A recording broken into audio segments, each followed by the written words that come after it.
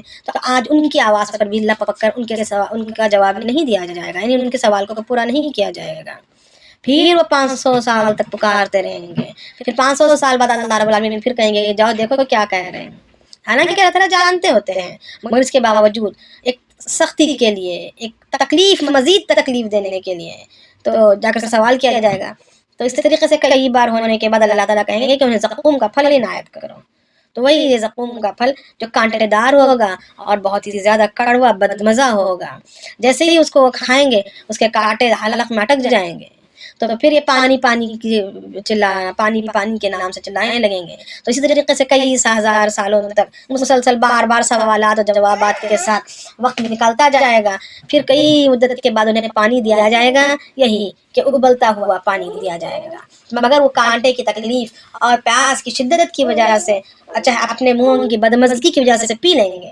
مگر اس کی وجہ سے بھی ان کا انجام برا ہوگا تو یہی کہا جا رہا ہے کہ لیس لہم طعام ان کے لیے کوئی کھانا نہیں ہوگا الا من ضریع مگر کانٹے دار جھاڑیوں کے لا یسمن ولا یغنی من جوع یعنی جیسے ہی اس آیت کو کفار نے سنا کہ وہاں پر ذریعہ کھانے کو دیا جائے گا تو کانٹے دار جھاڑیوں کو تو کفار مکہ کہنے لگے کہ ارے یہ ذریعہ تو ایک کون سی بری چیز ہے اس کو تو کھا کھا کر ہمارے اونٹ فربا ہوتے ہیں ہمارے اونٹ تو موٹے تازے ہوتے ہیں فربا ہوتے ہیں تو یہ کوئی بری چیز تو نہیں ہے جو جہنم میں دی جا رہی ہے ہمارے اونٹ بھی تو کھاتے ہیں اور اسی وجہ سے موٹے تازے ہوتے ہیں تو اس پر اللہ رب العالمین نے مزید آگے آیت نازل فرمائی کہا لا یسمن ولا یغنی من جوع نہ ہی وہ ان کو موٹا کرے گا اور نہ ہی ان کی وہ بھوک مٹائے گا جواب آ گیا کہ دنیا کا ذریعہ اونٹوں کو فربا کر دیتا ہوگا کانٹے دار جھاڑی کانٹے دار پھل مگر آخرت میں نہ ہی وہ جہنمیوں کو موٹا کرے گا سمین کے معنی موٹے کے ہیں لا یسمن ان کو موٹا نہیں کرے گا فربا بھی نہیں کرے گا اور نہ ہی ان کی بھوک مٹائے گا تو ہم لوگ آج کل رکھتے ہیں نا نام سمینہ یعنی اس کے معنی ہوتے ہیں موٹی اب ہم ذرا خود غور کر کے دیکھیں کہ ہم کسی کو موٹی موٹی کر کے دن رات بلا رہے ہوں کیسا لگ رہا ہوگا وجوہ یومئذ ناعمہ تو کتنے تو اب جو ہے یہاں پر اللہ رب العالمین اللہ کے روایتوں میں آتا ہے کہ ایک دفعہ اللہ کے حضرت عمر رضی اللہ عنہ نے ملک شام کا سفر کیا وہاں پر ایک نصرانی کے ایک راہب جو نصرانی تھا اس کے گرجا کے سامنے سے گزر ہوا تو پتہ چلا کہ اس میں فلانا راہب رہتا ہے تو عمر رضی اللہ عنہ نے اس کو بلوایا دیکھا کہ وہ بہت ہی زیادہ کمزور لاغر پریشان ایک منٹ کے لیے بھی وہ اپنی عبادت سے غافل نہیں ہونے والا اور اس کی تازگی ختم ہو گئی ہے اس کے کپڑوں کا برا حال ہے اس کے جسم میں کوئی گوشت نہیں ہے تو عمر رضی اللہ عنہ اس کو دیکھ کر اس بوڑھے کو دیکھ کر رونے لگے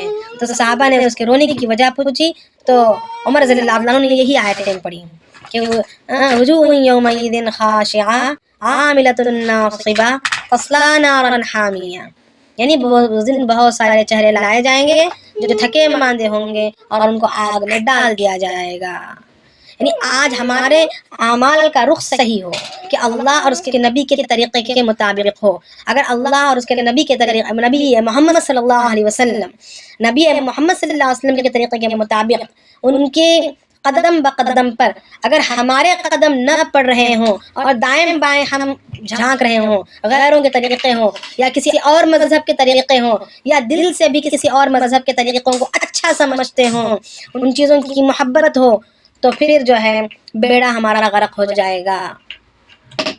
ہماری محنت کارآمد و مفید نہیں ہوگی۔ ہمارے اعمال، دنیا میں اللہ نے جو بھی ہمیں اعمال دیے ہیں، جیسے مثال کے طور پر نکاح ہے، یہ اللہ کا ہی عطا کردہ ایک عمل ہے۔ اللہ تعالیٰ نے نکاح کی ترغیب دی ہے نا، یہ ہماری نفس نہیں ہے، یہ ہماری مرضی نہیں ہے، یہ ہمارا سلیکشن نہیں ہے، بلکہ یہ اللہ کا حکم ہے، نبی کا طریقہ ہے، تو اس کو اسی کے مطابق کرنا ہے۔ اسی طریقے سے اپنی ایک دوسرے کے میاں بیوی کے حقوق کو پہچاننا اور حقوق کو جاننا اور ریلیشنز کو مینٹین رکھنا، رشتہ داروں کے حق کو ادا کرنا، رشتہ داری کو نبھانا، تو ہم یہ ہماری دنیا داری نہیں ہے، بلکہ رشتہ دار اللہ تعالیٰ نے پیدا کیے، رشتہ داروں کو اللہ تعالیٰ نے پیدا کیے، رشتے اللہ نے بنائے اور ان کے جوڑے رکھنے کا حکم بھی اللہ ہی نے دیا ہے، ان کو خوش کرنے کے طور کی تاکید بھی اللہ ہی نے دی ہے، تو ہمیں اسی اللہ ہی کے مرضی کے مطابق اس کو خوش کریں گے۔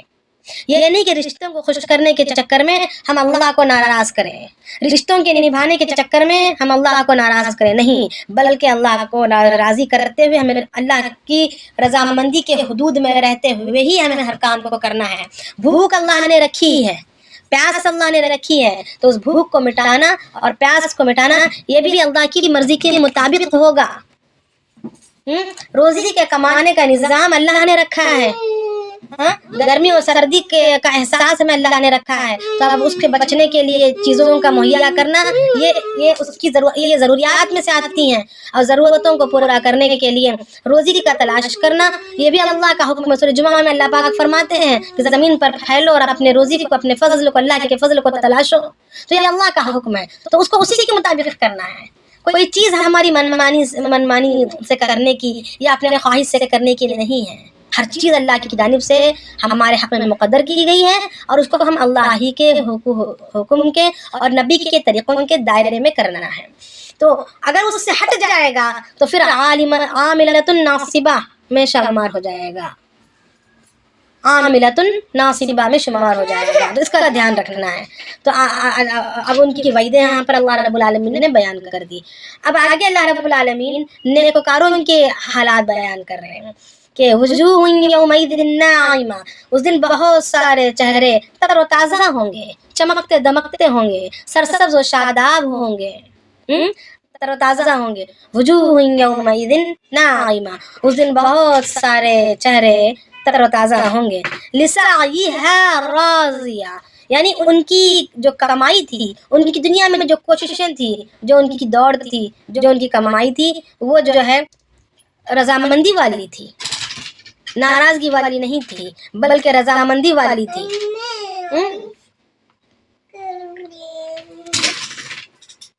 تو فی جنت عالیہ، وہ کہاں ہوں گے؟ وہ اونچے باغات میں ہوں گے، بلند باغات میں ہوں گے۔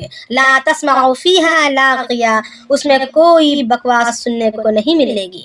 لاغیہ فضول باتیں ہیں، ایسی بکواس جو دلوں کو ٹھیس پہنچاتی ہو، کیونکہ قرآن شریف میں دوسری جگہ پر بھی اسی قسم کی آیت آتی ہے جس میں صاف دل دکھانے والی باتوں کے نہ سننے کا ذکر آ رہا ہے۔ لا تسمع فیہا لاغیہ، اس میں کوئی بکواس بات سننے میں نہیں آئے گی، سے مراد یہ کہ دنیا میں انسان جتنے بھی عیش و عشرت میں رہے، جتنے بھی ترقی کر لے، جتنا بھی صحت کے ساتھ رہ لے، مگر رشتہ داروں کی یا جان پہچان والوں کی یا کسی اپنے سرپرستوں کی کسی نہ کسی کی بات ایسی سننے ملتی ہے جس سے دلوں کو ٹھیس پہنچتی ہے، کبھی طعنوں کی شکل میں، کبھی الزام کی شکل میں، کبھی غیبت کی شکل میں، کبھی سخت کلامی کی شکل میں، کبھی ہماری غلطیوں کو اٹھا کر بد اخلاقی سے بتانے کی شکل میں، ہے نا، کسی نہ کسی قسم سے ہمارے دلوں کو ٹھیس پہنچتی رہتی ہے۔ مگر جنت ایک ایسی جگہ ہوگی جہاں پر صرف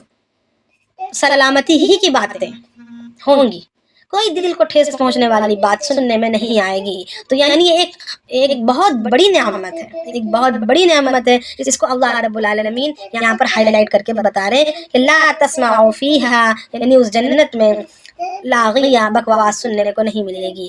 فیہا عین جاریہ، اس میں بہتے ہوئے چشمے ہوں گے، بہتے ہوئے چشمے ہوں گے. روایتوں میں آتا ہے اللہ کے نبی علیہ السلام فرماتے ہیں کہ جنت میں جو چشمے بہے ہوں گے وہ مشک کے پہاڑوں سے بہ کر آ رہے ہوں گے. یعنی پتھر کے پہاڑ نہیں بلکہ مشک کے، خوشبودار مشک کے. جی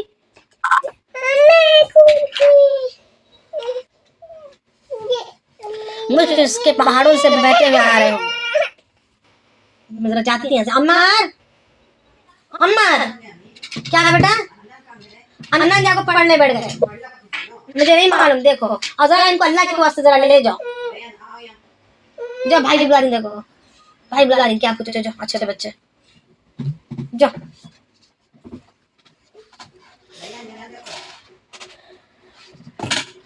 فیہا سرر مرفوعہ، اس میں جو ہے اونچے اونچے تخت بچھے ہوئے ہوں گے بیٹھنے کے لیے.